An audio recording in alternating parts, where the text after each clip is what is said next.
हाँ जी। हाँ जी, नमस्कार। सभी का स्वागत है आज की वीडियो में। हम आज बेसिकली 3 टॉपिक्स के बारे में बात करने वाले हैं। जैसे एक तो ट्रेडिंग के बारे में बात करना चाहेंगे कि ट्रेडिंग ट्रेडिंग क्या है, और ट्रेडिंग जो कराते हैं, जो ट्रेनिंग करवाते हैं, ट्रेडिंग की जो ट्रेनिंग करवाते हैं उनकी रियलिटी क्या है, ठीक है। और दूसरा हम बातचीत करेंगे कि भाई जो ये एनएससी है, नेशनल स्टॉक एक्सचेंज, उन्होंने क्या करा है हर एक, जैसे जो भी एफएनओ में ट्रेडिंग होती है, थोड़ा ट्रेडिंग की बात करेंगे तो उसी से रिलेटेड एक और मेरे दिमाग में बात आई कि एनएससी ने क्या कर रहा है, निफ्टी 50 इंडेक्स, फंड इंडेक्स हो गया, वो जो ट्रेड होता है, और बैंक निफ्टी होता है, इनके जो लॉट्स है ना उनको बिल्कुल डिक्रीज़ करा हुआ है। तो एक इसके बारे में बातचीत करेंगे, और तीसरा एक और बातचीत करेंगे, उसको लास्ट में डिस्कशन करेंगे, ठीक है। तो फर्स्ट डिस्कशन हम लोग करते हैं कि जो ट्रेनिंग करवाते हैं ट्रेडिंग की, जो लोग ये ट्रेडिंग की ट्रेनिंग कराते हैं, ये लोग ही पैसा कमाते हैं। क्योंकि जब इनके पास बंदे आते हैं ट्रेनिंग करने के लिए, तो वो लोग पहले आने से आते ही अपनी क्या करते हैं, फ़ीस जमा करवा देते हैं। मान लो 100 बंदे आ गए तो 100 के 100 बंदे उसमें अपनी फ़ीस जमा करवा लेते हैं। मतलब जो फ़ीस है वो तो उनकी पक्की जो इनकम है वो ट्रेनिंग वालों की हो जाती है। उसके बाद चाहे वो ट्रेडर है, जो उनका ट्रेनिंग ले रहा है, वो चाहे पैसा कमाए या ना कमाए, उनको कोई मतलब नहीं होता। उनको खाली मतलब है कि हमारे पास ट्रेनी से पैसा आना चाहिए। और वो लोग उसके साथ, जैसे पहले ट्रेनिंग वाले क्या करेंगे, एक ट्रेड बताएंगे ट्रेनिंग को कि भाई ये ट्रेड ले लो, और उस ट्रेड को पहले ही ले चुके होंगे, ठीक है। और जब उसमें पार्टिसिपेंट घुसेंगे, जब भाव बढ़ जाएगा तो वो लोग बेच के निकल जाएंगे, ठीक है। और बेच के निकलेंगे तो भाव नीचे आना लगेगा, ठीक है। और वो उनको बोलेंगे, वो तो फंस जाएंगे, जो ट्रेनी है वो सारे फंस जाएंगे, लेकिन जो ट्रेनर होगा वो निकल जाएगा उस ट्रेड से।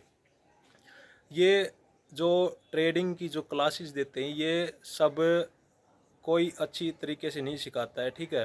अब इनको फ्रॉड कहना चाहिए, स्कैम कहना चाहिए, ये मैं डिसाइड करने वाला कोई नहीं हूँ। इनको एनएससी देखेगी, सेबी देखेगी। फ्रॉड स्कैम मैं इनको नहीं बोल रहा हूँ, मैं वैसे प्लेटफॉर्म पे बोल भी नहीं सकता हूँ, ठीक है। लेकिन इनसे हमें बच के रहना चाहिए। एफएनओ ट्रेडिंग कम से कम करना चाहिए। ये बिल्कुल भी टाइम नहीं है ट्रेडिंग करने का, ठीक है। हमें बहुत अच्छी कंपनी ढूंढनी चाहिए जिनकी ग्रोथ है आगे आने वाले टाइम में, जो अभी अच्छा कर रही है, ठीक है, जिनकी अर्निंग्स आ रही है, ठीक है, और जो जिनका बिजनेस मॉडल बढ़िया है, ठीक है। हमें बिजनेस मॉडल सीखने के बारे में पढ़ाई करनी चाहिए, अपनी नॉलेज को, एजुकेशन को बढ़ाना चाहिए, ठीक है। और दूसरा हम डिस्कशन करना चाहते थे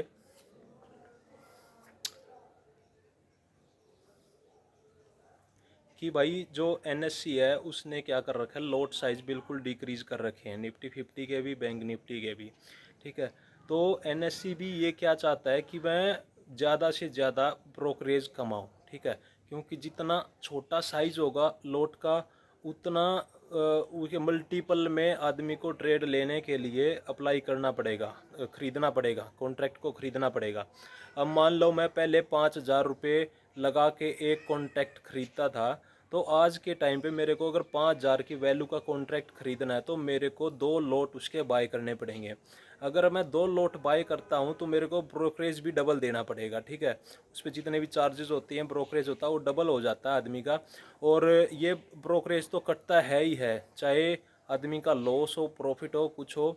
और ये जो जो कटता है, ठीक है, जो टैक्सेस, जो भी ट्रांजैक्शन लगती है, वो सारा हमारी गवर्नमेंट के पास जाता है, एनएससी के पास जाता है, ठीक है। उनकी इनकम तो हो रही है, लेकिन घाटा किसको लगता है, ये ट्रेडर को ही घाटा लगता है, क्योंकि उसको इतना अमाउंट तो देना पड़ता ही है, जो कि लगभग मान लो एक लॉट के अगर 50-60 रुपये करीब लगते हैं, तो इतना तो देना पड़ता है ही उसको। तो मैं सेबी से, एनएससी से पूछना चाहूँगा, कोई उनसे पूछे कि भाई तुम लोग इतने लॉट क्यों डिक्रीज़ कर रहे हो, ठीक है। 50 से तुमने 25 कर दिया, ठीक है। उसका बैंक निफ्टी का तुमने 25 से 15 कर दिया, ठीक है। जहाँ पे मेरे को एक लॉट में जो चीज़ मिल रही थी, अब जिस अमाउंट में मिल रही थी मेरे को, अब वहाँ पे 2 लॉट खरीदने पड़ रहे हैं, तो मेरे को उसमें चार्जेस ज़्यादा लग रहे हैं। तो कोई पूछने वाला होना चाहिए भाई एनएससी से, ठीक है। और तीसरी बात मैं इसमें करना चाहूँगा, जैसे इसमें क्या है, हमने ट्रेडिंग की बात करी, इसमें सारी पैसे की बात चल रही है, तो तीसरी बात ये है कि भाई ये जो अभी आज मेरे पास ना एक ट्रेनिंग वालों का फ़ोन है, ठीक है, कि भाई हम आपको ग्रुप में ऐड कर रहे हैं, ये कर रहे हैं, 2 दिन की फ्री ट्रेनिंग है।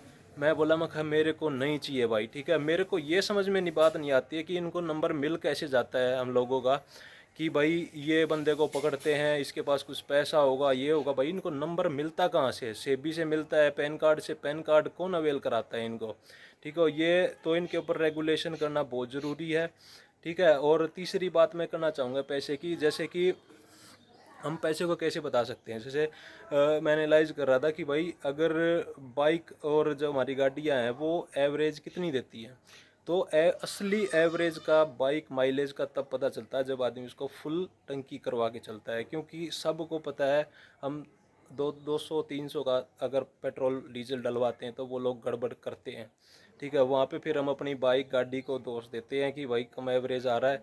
लेकिन अगर आपको अपनी असलियत माइलेज जानना है अपनी गाड़ी का, तो आपको फुल करा के चलाना चाहिए उसको, गाड़ी हो चाहे बाइक हो, ठीक है। तो भाई ये इस टाइप की हम डिस्कशन आज करना चाह रहे थे, ठीक है। मिलेंगे नेक्स्ट वीडियो में। Okay, thank you.